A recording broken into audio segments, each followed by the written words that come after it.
I want to welcome you to Club E St. Paul. My name is Chum Struve, and if you are not on my distribution list, which you should be, you'll find that we'll be emailing out our next events coming up probably next week.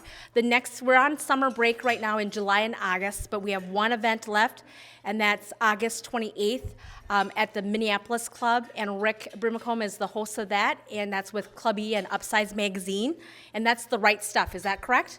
Staff. And then we'll resume on first Thursdays, starting with September 6th at the Minneapolis Club at Rick's Club E Minneapolis event, and then back to third Wednesdays here at the University Club for Club E St. Paul. Our luncheons are supported by our wonderful sponsors, and I'd like to acknowledge them. The University Club here hosts us every single month. The Irish Titan is an e-commerce and digital agency. Boulay CPAs and Advisors, and we have partner Tom Johnson here, right there. They're a full-service CPA firm. Winthrop and Weinstein, and then my company, Legal Shield, providing employee retention through employee benefits. I want to welcome our wonderful speakers. I'm so excited, and I'm sure you guys are too, because everybody wants to know about sales for your company and your sales processes. And just a little small world story. John here actually went to Catholic school with my cousin. So way back when. Yeah, 10 years ago. Yeah, 10 years ago. So we have, please welcome John Arms and Jason Voyevich. You got it. Thank you. Thank you. I was wondering how you were going to do on Jason's last name. You did a great job. It's a tough one. So, thank you, Chum, for having us. And as Chum said, my name is John Arms, and to my right is Jason Voyevich, if anybody wonders how to pronounce his name. And we're glad you're here. We hope we provide you some value today. I got to kind of adjust I just got new glasses. Anybody have an adjustment period with those? I can't see a dang thing. So. But anyway, Jason and I, we're going to talk about a couple things today. Obviously, you're here to learn about sticky note simple sales. But Jason and I come from advertising and marketing for a long time. I have more gray hair than Jason, but he certainly has the bullet holes to show it. And but we also exited around the same time and relatively for the same reason. And that is, we got to a point where we got very frustrated with the lack of accountability in marketing and sales. That frustrated us a lot. So in our career in sales and marketing, I would say Fortune 500, Fortune 100, that's just places we've worked in agencies, for customers, Main Street, Wall Street. We've sort of been throughout the whole world. So I think we've got a good body of experience there. But universally through all that, this lack of accountability really bothered us. And so when we left, we started to ponder, well, that's not good, and that needs to change. So I'm going to talk about what size of a problem that is. But we call that the industrial advertising complex. We didn't coin it. A person named Scott Galloway out of NYU coined that, so I'm quoting him. But that lack of accountability leads to a lot of frustration, specifically with smaller businesses. So we're here to talk today about how can that be changed and how can it be simplified. So I'm going to go through my notes here, and but after the first, I got to get my clicker out here. So what do we do with that? So we left our agencies and we sort of left that world, and we contemplated, what would accountability look like? What would simplicity look like? What would a better version look like? And we weren't sure. Nobody was sure, because the industrial advertising complex was the same thing. Don Draper personified it quite well. This is what it is. It's a great big personality and not much more to it. So we started to contemplate what that would look like. And we came up with unified funnel metrics. And in the spirit of Club E, since it's entrepreneurial, our entrepreneurial approach is UFM, Unified Funnel Metrics, which is a training ground for people to put themselves in sales and marketing and communication for themselves. Sticky note simple sales is one of our courses. So that's why we thought, well, let's share that piece with everybody today. But in the spirit of Club E, I thought I'd take a minute or two of entrepreneurship and what is the entrepreneurial piece of what we're doing, And you can either say we're crazy, which people have said, or we're spot on. Either one's fine. There's no wrong answer to that when you're an entrepreneur. And Rick, I suppose, and everybody else an entrepreneur, they know that, right? Yeah, so I'm going to practice the clicker here. So what is fundamentally broken with the industrial advertising complex? This quote here on the left-hand side is very interesting. It was written in 1922 in the Roaring '20s, and unfortunately, it's still true today. I know half of my advertising on what doesn't work. I just don't know which half. And you think about that. Oh, it's so long ago. Of course, we've advanced. Have we? Have we? You know, ask yourself. You know, have we? And not even asking yourself. Look in the publications and read the industry journal. We talk about this every day. Accountability and attribution is vacant for at least half. Okay, that is true, and we studied that and proven it to be so. What does that mean for the economy? Well, this year, according to TechCrunch, we're going to spend about $240 billion in the U.S. on advertising. So Jason and I looked at it and said, well, it seems like America has about a $120 billion problem, since we don't know half of, and well, so, you know, just a small little thing that we think we can fix, $120 billion. We'll give it, we're gonna give it our best shot. And that's where UFM came out of. So that's a little bit on the entrepreneurial side. So when I say what is broken about it, I'm going to talk about three things. What is broken about it and from which side? So on the demand side, on the customer side. So as most of you probably know, 60% of our GDP comes from small businesses. Very, very large number. So under however the SBA describes a small business. But the lion's share of our money in this country comes from smaller businesses. And there's a lot of problems that come with that. This slide you're looking at now is not a piece of artwork in a museum. This is a year old. And this is all of the choices either a business owner or a CMO or somebody who has to make decisions on their sales and marketing tech stack has. There's 5,000. And if you look, I know, it just makes you, ugh. You know, advertising, I'll stay close here, advertising and promotion, content and experience, you know, commerce and sales, data management, 5,000. It grows by about 10 a day. It's just absolutely ridiculous. And if you are in charge of sales and marketing, even at a large company, it's like, well, which one? What did you use? You know, Salesforce is in there, HubSpot's in there, Hootsuite is in there. It's a little nuts, isn't it? And it's not really, doesn't make a lot of sense. So we think, well, that's a little bit of a problem, particularly for small to mid-sized business. Also, another problem that's not referenced here, but is talent. You know, there's a lot of great talent out there. Companies in that 60% need it, but they generally monetize at about $150,000 a year. That doesn't fit in the budget. That doesn't fit in the bottom line, and that's the reality. So that's another issue that companies who need to advertise and market to grow their sales face. So yeah, we don't like to solve just one problem. We like to solve like 10 problems at the same time. And then the third is a problem with on the demand side is tradition. So the 3 T's there. And that is in the absence of an alternative, in the absence of, we've sort of come to accept, I'll be okay. If our website performs a little bit better, if I can't read everything, there's this almost this passive, I'll accept it and not pursue it because there's no other door for me to sort of walk through on that. And so there's a tradition where I'll sort of revert to the norm, or I'll go back to what we did before and hope for better. I'm not going to say hope is not a strategy because you've all said it in meetings. Every single one of us, right? So, and it's not a strategy, but it's real. We studied this, and most people, they will like, well, at least I can do what we did before. Even in the face of it didn't work before. At least I can do that because it's familiar, I recognize it, and that is kind of this stuff, the choices you made there. So you can see on the demand side, traditional advertising marketing complex is broken. That's not so great. It's causing $120 billion of waste somewhere in the economy. We'd all like to get some of that back to our businesses, right? So that's on the demand side. On the supply side, I love this little cartoon, specifically for the people we train. I know, if you can't read it, it says, I'm sorry you're overqualified. Come back when you've forgotten some things. And I think this is interesting, with UFM as a training ground for, and it's often the wisdom set, people who have learned a lot and offer a lot of value. And they have all this great skill, and it's got no place to go. And this sort of, I found this the other day, I'm like, that kind of embodies it, and it isn't that sad when you're at the top of your game and there's no place for it to go in our current way of doing things.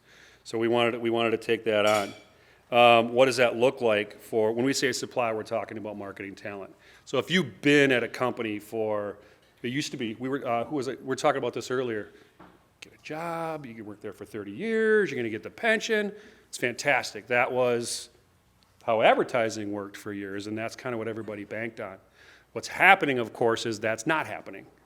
It's kind of an old story. It's not really new. Work forever, get a golden watch, and out you go.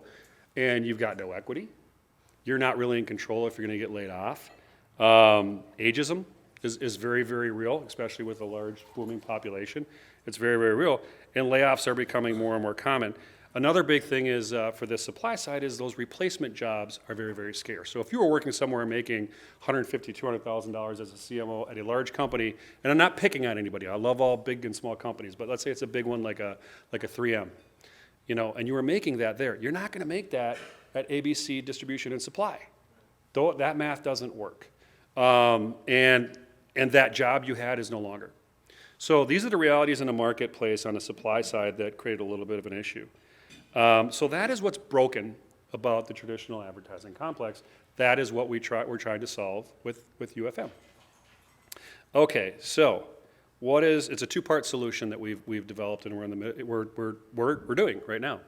In fact, there's a couple of people other than us that are trained UFM marketers having success in the marketplace. So one of the answers to this poor person who needs to get dumber apparently to be relevant in the marketplace is this: fractional. Don't take 100% of their time. Take 10% of their time. Use that 10% at their highest skill set in your company and leave it there. Don't make them go to 3-hour meetings on what kind of pop we're going to have in the pop machine. Don't make them go to 4-hour commutes twice a day. There's no productivity there. There's no sales there. There's another reality in the fractional world. Now, it's up to that person, and this is what we train. You then need 4 or 5 customers in order to make that work. You also need part B, which is a platform. You can go in, and we didn't create, with this, we didn't, I love pie, but pie is in most of my presentations, I just love it. Got a waistline issue with that, but anyway, so we didn't create the fractional world, obviously, that's been around for a while, but the difficulty with it is, if you lose your job or quit your job, you've had enough, you can't do 80 hours a week, and you can't be on airplanes all the time, in order to put yourself back in business independently, it's usually, a long period. It's at least a year, if not 2. And there's this mathematical formula that says for every $10,000 in income you're seeking, it's a month of search. So if you're looking for $120,000 in income, you're going to be looking for a job for 12 months. Kind of tough, right? We're like, well, we can do better than that. That really kind of blows, but that's the reality for a lot of people. So what if you could parse yourself out to a different group, independently?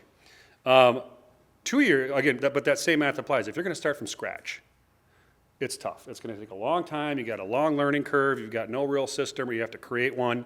So Jason and I did this, put ourselves in business. We're like, well, this belongs bigger than us.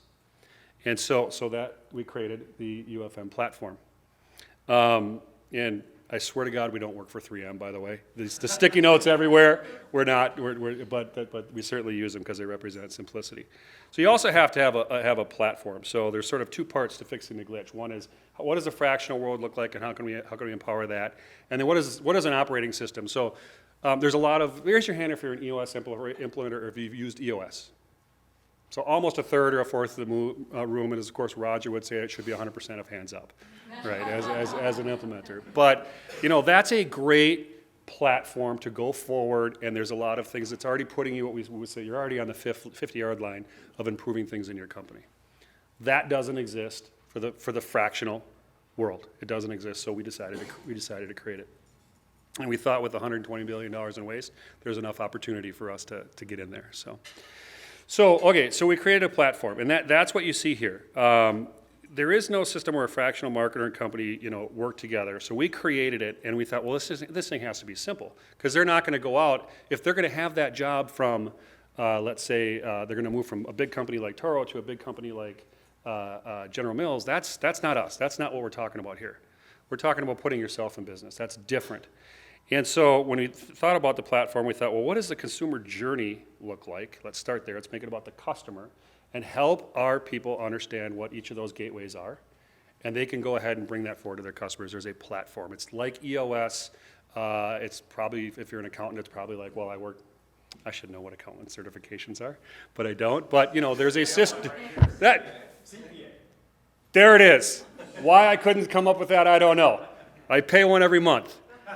So anyway, I should have. So anyway, so we're going to pick this apart a little bit more.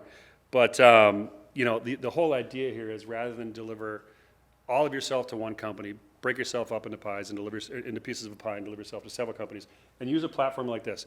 I have to stay here because I'll get away from the mic, but you'll see a couple of things here. This is the platform basics. These are the sticky notes. How big is your market size? How many people know about you? What is the engagement? And I'm going to sort of describe that a little bit. How big is the market size, total addressable market? How many people are in a place where you can reach them? It doesn't matter if there's 20 billion people. That's too big. 20 million people in a market, it's only those that you can address. What is your awareness level with them? If they don't know who you are, they can't get to the next stage in their journey, which is engaging. Visiting your website, meeting you at a meeting like this, answering an email. None of that can happen. These are this is more science than it is sort of an opinion. You just can't get through these gateways without it. Now, you can talk about time frames. You can learn something about Amazon in 1 second, buy it the next, but you still have to get through these gateways. And then there's sales, which is a number and a goal, and that's new customer acquisition. On the other side of the platform is existing customers. Got to take care of them. You're going to get revenue from both. Okay, so that's the platform we created, and it fits on sticky notes. It is not. You can look there. There's a big difference between that and that, and that's really what drives Jason and I today. Is there's 3 values in our company. One is sticky note simplicity. TM, 3M. Every time I say that, I get $50. Accountability and flexibility. We think that applies to that 60% of the GDP more than what's in place now. Okay, so I'm gonna stop. I'm gonna go through one more, and then I'm gonna let Jason speak a little bit. And so, actually, this is Jason's. So, your turn. It's my turn. I almost jumped on your stuff. Yeah. So there's the remote control, the buttons. I can make it work. Yeah. Hi, everyone. We're going to talk. We wanted to, in the spirit of Club E, talk about our entrepreneurial journey, what problem we saw in the marketplace and what we decided we wanted to fix. But that's not what you're here for. I think those stories are inspiring, and perhaps there's something about that. Perhaps that sparked something in your own mind about, that might be a similar problem that we're seeing in accounting. It's a similar problem we might be seeing in operations, similar problem in law. We've talked with lots of people who have had similar experiences to this that might be kind of following in our footsteps, or for an acquirer of ours who we are interested in talking with, might be additional avenues for commercialization. But again, that's not what you're here for today. We want to talk about our promise to you today is to teach you the basics of how to do sticky note simple sales inside your organization. You will actually do that process on a sheet of paper in front of you. We'll go through an example, and then we will pick on someone from the audience who would like to have us run through that process on the back wall. Now, I've already talked with the photographers about that, so they will move the camera this way, okay? So. I've already secured a volunteer, by the way. Awesome. Yeah. I knew you would. Let's talk a little bit about the sales funnel first. Let's ground ourselves there, because we're going to talk about sales, so we're going to talk about how do you operationalize sales inside an organization. It's a sales funnel, and you all know what these, I stole all of these images shamelessly from the internet, but they are all the same. It's like they all came from the same stock art library, okay? In fact, if you go to iStock Photo, you can find your own version of this, and you can just use these graphics. If you're on HubSpot, or if you're on Salesforce, if you're on Hootsuite, you can find a version of any one of these particular sales funnels. There's a fundamental flaw with all of them, okay? And it's the question on the sticky note. Where's the customer? Here? Or how do you feel being shoved through this funnel to kind of stick out the other side, that you kind of get dumped in the top, and you hope at some point you squirt out the bottom as a customer. Okay? I don't like that. No one here likes that. Okay? Why do we not follow the silver rule? We all know what the golden rule is, correct? Do unto others what you would want them to do unto you. Do you know what the silver rule is? Who can tell me? Make sure at your 10-year anniversary you buy your wife something silver. Yes. Good. I missed that. Don't miss that. The silver rule is the golden rule's corollary. Do not do unto others what you would not like to have done to you. Okay? We, as a marketing industrial complex, and all of you running your sales organizations like that, are doing unto others what you would not like to have done to you. Okay? Who has been, I have on my phone, which I put over there so it would not buzz and bother me, I have my 14th follow-up from a marketing technology vendor looking to sell me programmatic advertising. 14. He's not done. Do you know why? Because he read an article that told him that the sale is made on the 18th or 19th or 20th follow-up. Okay? So he read a listicle, and he's an expert.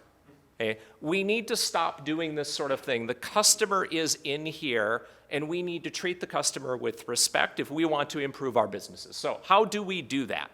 Well, I've been involved in this sort of project before. Who has participated in a customer journey mapping exercise? Okay, so a few. There are a few folks in there.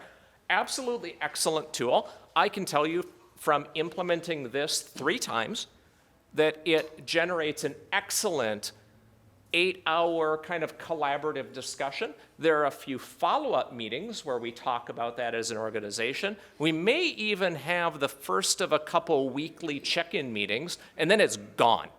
Absolutely gone.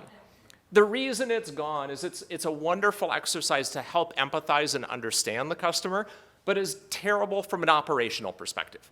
Okay? It is very difficult for everyone in the organization. If you think about, well, everyone needs to be concerned with sales and marketing and the customer. The reality of the matter is, get your CFO to pay attention to that for any more than that 8 hours, and God bless you.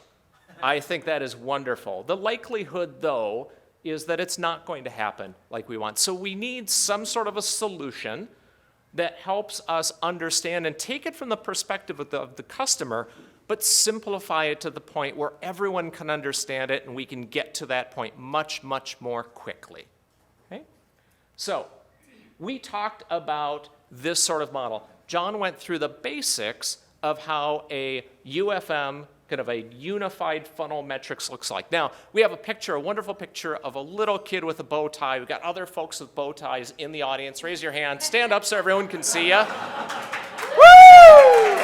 Like it. I like it. The reason that I pick on you, Miguel, is many people, when they look at that, they say, I've seen that before. That's a bow tie funnel. Okay? You have on one side of the funnel, on the left side of the funnel, you have customer acquisition, where you take a large pool of what you might call target audience or suspects, and you move them through a process where they narrow themselves into a point where you make the sale, and then from that point forward, you need to expand the relationship with that customer and grow their business over time. So this is lifetime value of the customer and advocacy. Most folks forget about that last step in the funnel because that's a salesperson you never needed to hire. Okay? An advocate is the person who is supporting and promoting your business for you, where you don't have to do that. So again, on one side it looks like you're funneling in, on the next side it looks like you're funneling out. So it looks like a bow tie when you visualize it, and it's a fun way to look at it. We found, though, that each of those can just fit on a sticky note. Okay? And we're going to actually go through an exercise where we will talk you through how to create and operationalize this inside your own company. Now, whether you decide to take this from here and do this inside your company and transform the sales and marketing culture of your organization, that's great. We believe that you should do that. Otherwise, we wouldn't be here. Okay? But even if you don't, we think you will find value in this short exercise even in the next few minutes. So what we're going to ask you to do is on your table, and I was promised, on your table, on your table. Hold that up so everyone can see it. Thank you. That right there. Well, are there any extras, John? They're all on the table, so raise your hand if you got some on your table that could get passed around. Thank you. All right, so take one, pass it around as best you can. But here's the wonderful thing. If you've got a notebook, you've got a napkin, and you have a pen, you can do this. Hey? Yeah. If you've got a napkin and you have a pen, you can do this. Here's what we're going to ask you to do. At each stage of the funnel, in terms of market demand, awareness, interest, sales, satisfaction, repeat purchasing, and advocacy, what we would like you to do is very quickly, the next 90 seconds to 2 to 3 minutes max, write down what you know about your business in each one of those areas, whether that's a key metric you're aware of, whether that's a source of information you know about. Write down whatever comes to mind in each of those blocks. If you don't know, or you don't know about one, it's okay, leave it blank. Okay, leave it blank. Write down what you know now. You've got to start somewhere. So take the next 90 to 120 seconds and do this right now. If many of you are finding this challenging, there's a reason for that. It is easy to make things more complicated. It is difficult to make things simpler. Okay? You know, simplification is a very, very difficult exercise. It is always easier to say, well, the sales process, where do I have my proposals pending, my proposals in process, my wins, my losses, where does all this stuff fit in? It can be very difficult to just think through all of these different steps, and before you know it, you've got 80 or 90 different metrics up that are all critical to track in order to understand the business. We are here to show you that we can simplify this in a way so that you can keep track of what's critical to the business, okay, and make sure that the rest of those things fall in line behind it. So one of the best ways we're going to do that, I'm going to walk through a very brief example with everybody so that you can see what we're talking about, and then we'll go through and we'll actually do this live on the sticky notes in the back, and we may have John do the writing just because both of our, okay, you can write, good. I'm a lefty, so it might smear, but we'll be okay. We'll be good. Right. So let's go through an example. Whoops. There we go. We are going to use a not so simple example, but this is an orthopedic implant company. No, they are not a client of ours. Have I done work for orthopedic implants before? Yes. Okay. So this comes from my past. It is sufficiently masked. Don't try to guess who it is. Okay. So let's talk a little bit about the steps in putting something like this together. This essentially is a dashboard, okay, for tracking metrics over time. So here's what we're going to do.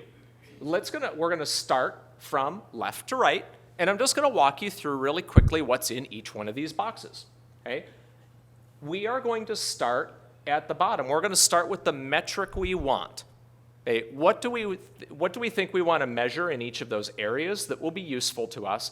Then we will choose what tactic we think will best align with that. Remember, we want the result, we don't want the activity. I don't care what tactic gets us to the point where we deliver on the metric. The metric is the critical thing to do. So, in market size, if I've got an orthopedic implant, I need to know how many orthopedic surgeons are in the United States where I'm cleared for business.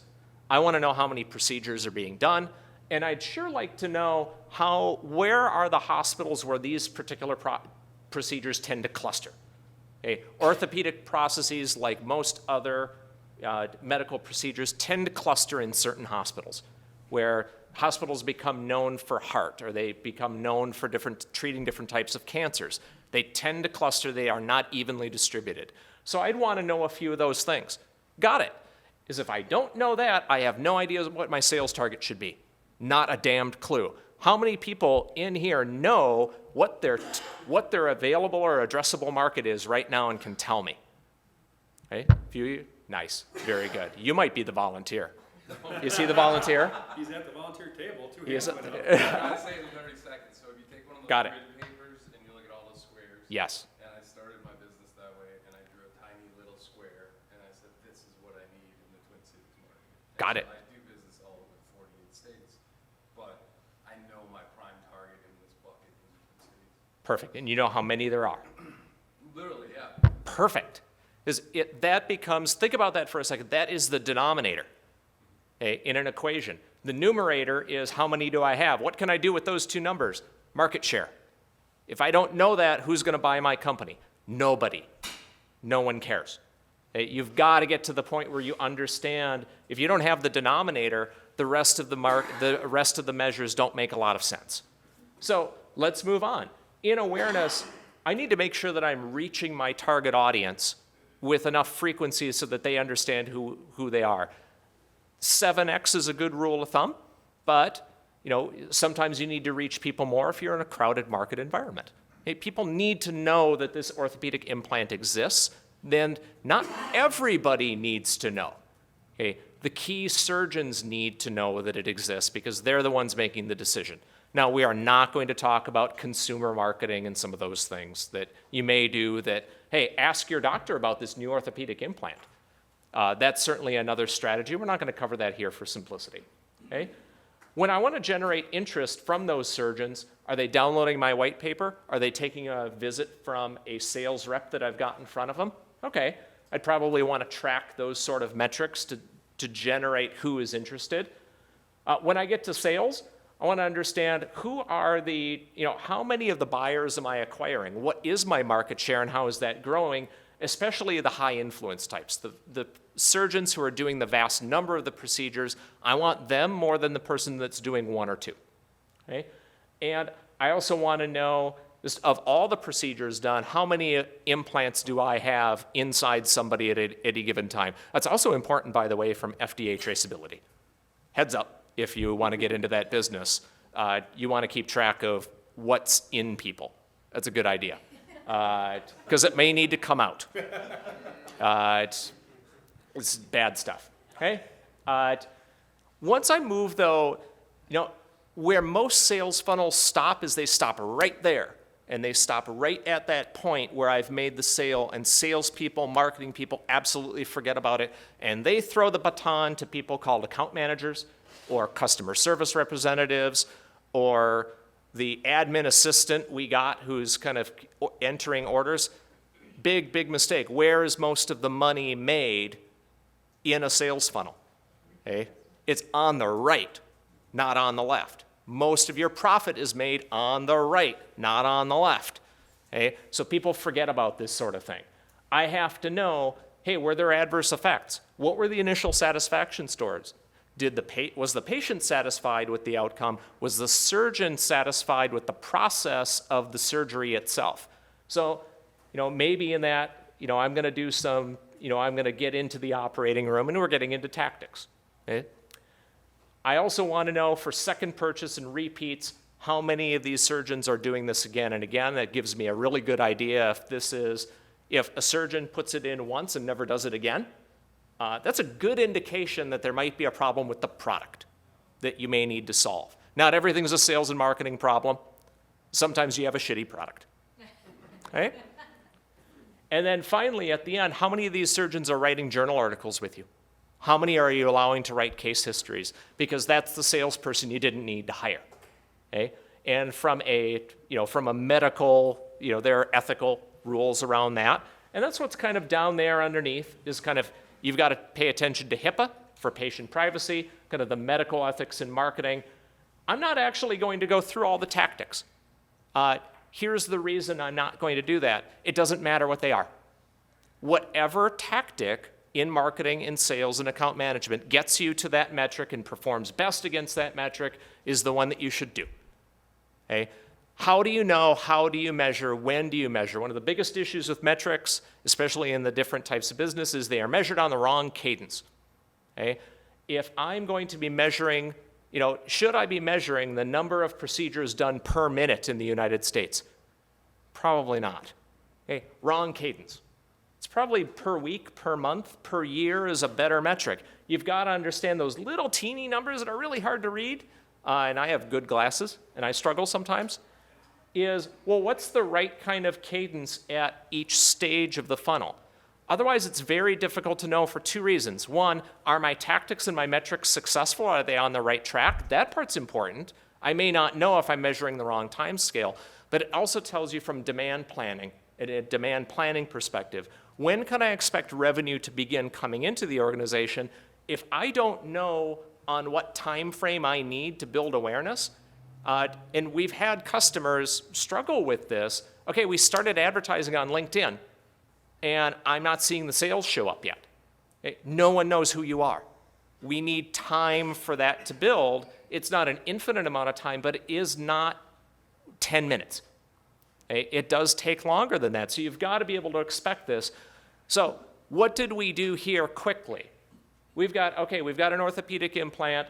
I know there are about 10 to 12 key metrics that I need to track in order to know if I'm being successful in that business or not. I've got a few tactics that will help me define that. I know on what time scale I've got, so I can begin to use that data to predict what my sales performance will look like over time. It really is that simple at a high level. Being able to do this, actually operationalizing this in your business helps you avoid a lot of that kind of analysis paralysis of there's so much data, there's so much to look at. Really, for this particular organization, in a sales and marketing context, I've got to track about a dozen things over time, and I know when, and I know if I'm on track or I'm off track. I did some work for Target. Who's ever worked for Target here? Okay, Target, yes. Red, yellow, and green. Were you green? How often were you green? Always green. Okay, green is good. Red is bad. Red means you're getting fired. Okay, just a matter of time. I was yellow quite a bit. I was a troublemaker. So, let me pause here for just a moment. We actually want to do this with one of you and make this a little bit more real. Show of hands, does this seem a little bit more tangible than it did 10 minutes ago? A little bit more. Okay, it's getting some nods. Okay. Again, why might this be a little challenging? It is our entire marketing industrial complex has pushed us towards we humans cannot understand how complicated this is. Our big data, big. I'm waving my hands because the data is big. Okay, it's big, and there's artificial intelligence. Get me some machine learning. Okay, that we need this because we can't understand what's going on. It's BS.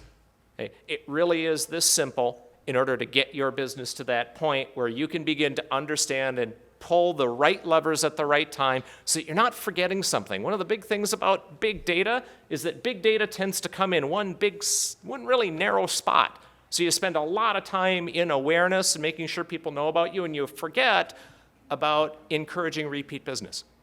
Okay, this makes sure you don't forget any part of that customer journey.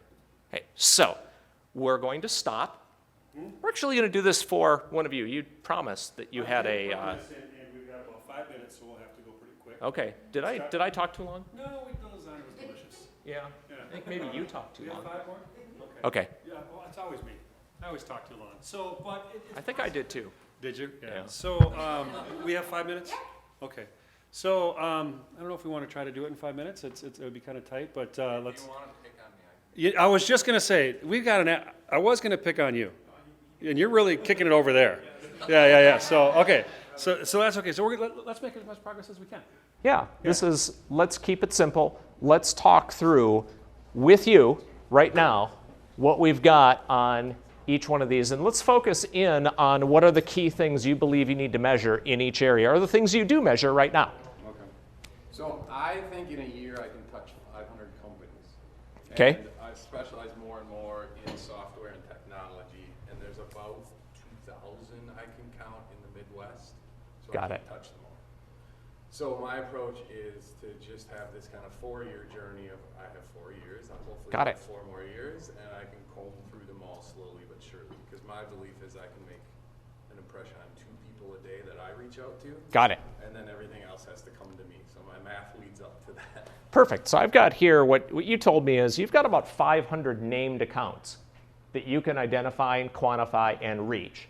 And the other thing that he did that I want to call your attention to is he said, yep, there are about 2,000, but I can't reach all 2,000.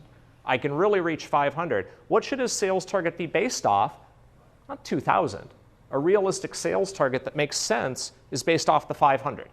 Otherwise, you will be a quarter the performance you were, and that skews all the rest of your numbers. Right. Got it. How do people get to know about you? How do you know that people know about you? So they know me, Okay. because I've been in the Twin Cities for 23 years doing business in a similar capacity. I do retained search recruitment for sales Got people it. and marketing people. And so I do a monthly newsletter. Got it. Didn't get my newsletter out in May. But I did for like Who's had that experience? Didn't get the newsletter out? 8 or 9 straight months before that, you know. Yeah. So I'm doing okay. And I was trying to do, for example, a monthly video, and that became overwhelming this winter, and I just scratched that because I said I got to do the newsletter and I got to blog every other week.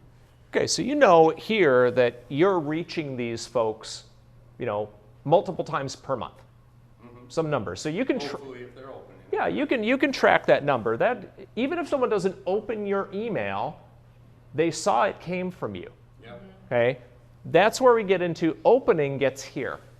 Okay, so how do you know that people are interested in what you're doing? What do you Obviously, track? They click. They right? click. Clicks are good. And I get some clicks, and I usually wait a week or two, and then if I haven't heard from them, nonchalantly kind of drop a howdy email almost. Yeah? To stay top of mind. And that's essentially all I do with that newsletter. The blogs, I do the blog on WordPress and LinkedIn. Got it? So you can have an open communication there, which is kind of fun. Yeah, so you could track, not only how many people are clicking and commenting or sharing, but you can count things like, hey, Drew, I want to learn a little bit more about that. You can track leads. You can track those kind of communications that come back to you. Right. Good.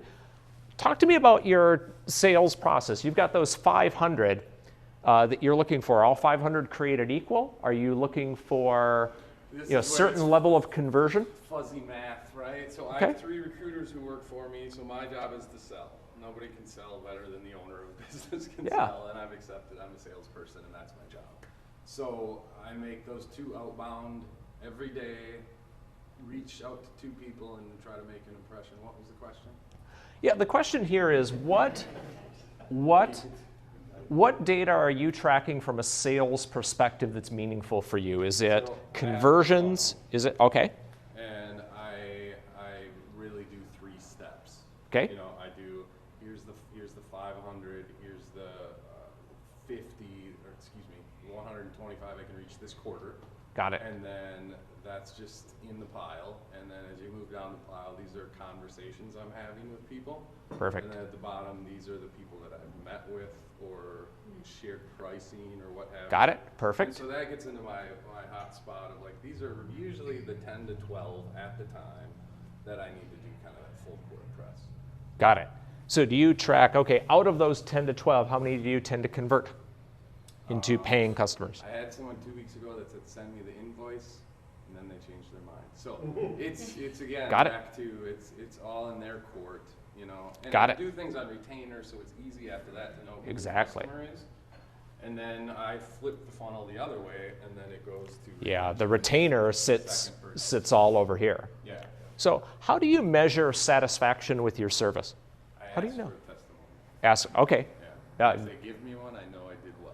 There you go. I like that. Again, are people doing that or not? Yeah. Perfect. So is second purchase more how many clients are kept on retainer?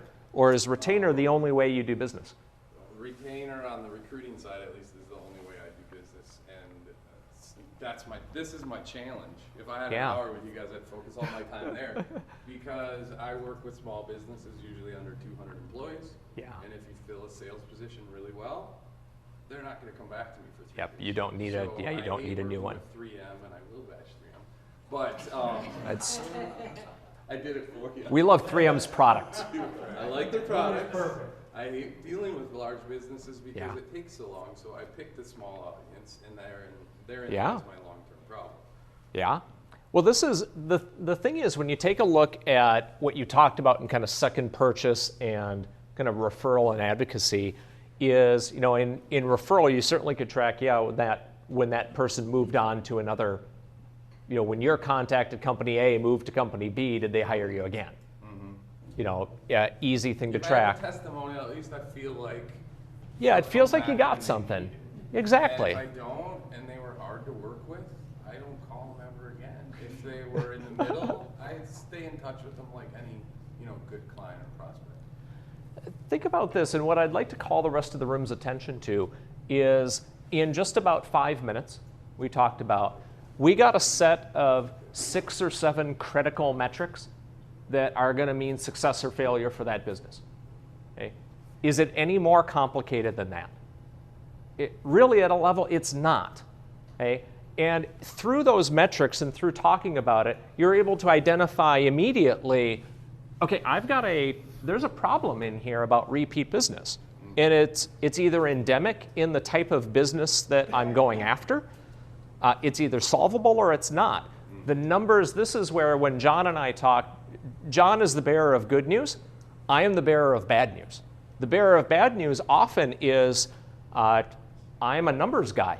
And if that number doesn't work, there's either tactics we can do to try to correct that situation. Maybe there's a different tactic, there's something we can change, but sometimes it's not a sales problem.